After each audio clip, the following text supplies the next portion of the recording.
लातूर जिल्ह्यात मागील काही महिन्यांपासून ग्रामीण भागातील सोलार प्रकल्प, शेतकऱ्यांच्या शेतातील सौर ऊर्जा यंत्रणा, विद्युत केबल्स, कॉपर वायर तसेच औद्योगिक भागातील मौल्यवान विद्युत साहित्य चोरीच्या घटना घडल्या होत्या। त्या पार्श्वभूमीवर लातूर पोलीस दलाने मालमत्तेविरुद्ध गुन्हे करणाऱ्या टोळ्यांचा शोध घेण्यासाठी विशेष मोहीम सुरू केली होती। या मोहिमेला मोठं यश मिळवत स्थानिक गुन्हे शाखा लातूर यांनी एका सराईत आंतरजिल्हा चोरट्या चोरीचा पर्दाफाश केला असून तब्बल 13 गुन्ह्यांची उकल करण्यात यश मिळवलं।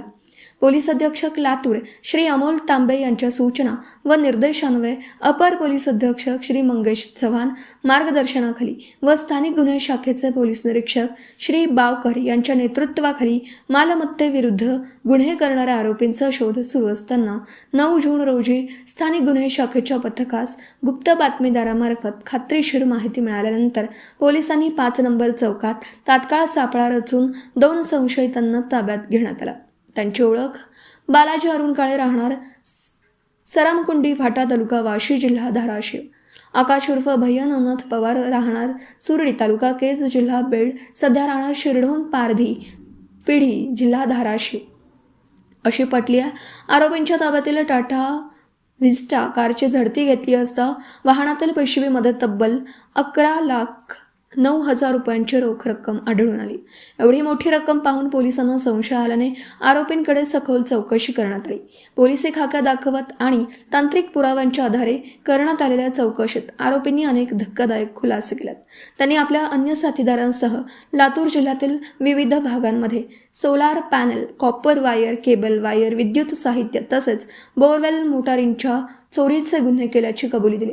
चोरी केलेले साहित्य विविध ठिकाणी विकून त्यातून मिळालेली रक्कमच त्यांच्या ताब्यात सापडल्याचं निष्पन्न झालं। तपासादरम्यान आरोपींनी अरुण उर्फ बल्ली बारीकराव काळे, पिंटू मच्छिंद्र काळे, सुनील बबन शिंदे आणि श्याम उर्फ अनिल बबन शिंदे या साथीदारांची नावं सांगितली असून त्यांचा शोध सुरू आहे। चौकशीतून समोर आलेल्या माहितीनुसार या टोळीने मुरुड, भादा, चाकूर, औसा, रेणापूर, उदगीर आणि MIDC लातूर परिसरात सोलार पॅनल, विद्युत केबल्स, कॉपर वायर व अन्य साहित्य चोरी करून मोठ्या प्रमाणावर आर्थिक फायदा मिळवला होता। पोलिसांनी जिल्ह्याच्या गुन्हे अभिलेखांची पडताळणी केली असता आरोपींनी कबूल केलेल्या घटनांशी संबंधित एकूण 13 गुन्हे उघडकीस आले। यामध्ये मुरुड पोलीस ठाण्याचे 3, भादा पोलीस ठाण्याचे 2, चाकूर पोलीस ठाण्याचे 2, औसा पोलीस ठाण्याचे 2, रेणापूर पोलीस ठाण्याचे 2, MIDC पोलीस ठाण्याचा 1 आणि उदगीर ग्रामीण पोलीस ठाण्याचा 1 गुन्हा समाविष्ट आहे।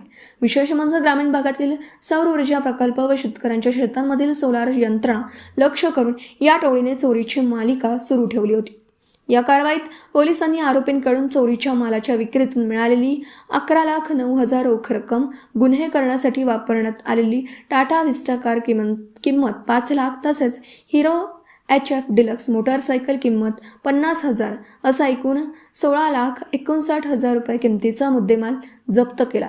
सदर आरोपींना अटक करून मुरुड पोलीस ठाण्यातील गुन्हा क्रमांक 73/2026 अन्वये पुढील कायदेशीर कारवाईसाठी हजर करण्यात आला। फरार आरोपींचा शोध घेण्यासाठी विशेष पथके रवाना करण्यात आली असून चोरीस गेलेल्या उर्वरित साहित्याचा मागोवा घेण्याचं काम सुरू आहे। Subscribe now and press the bell icon. Never miss an update.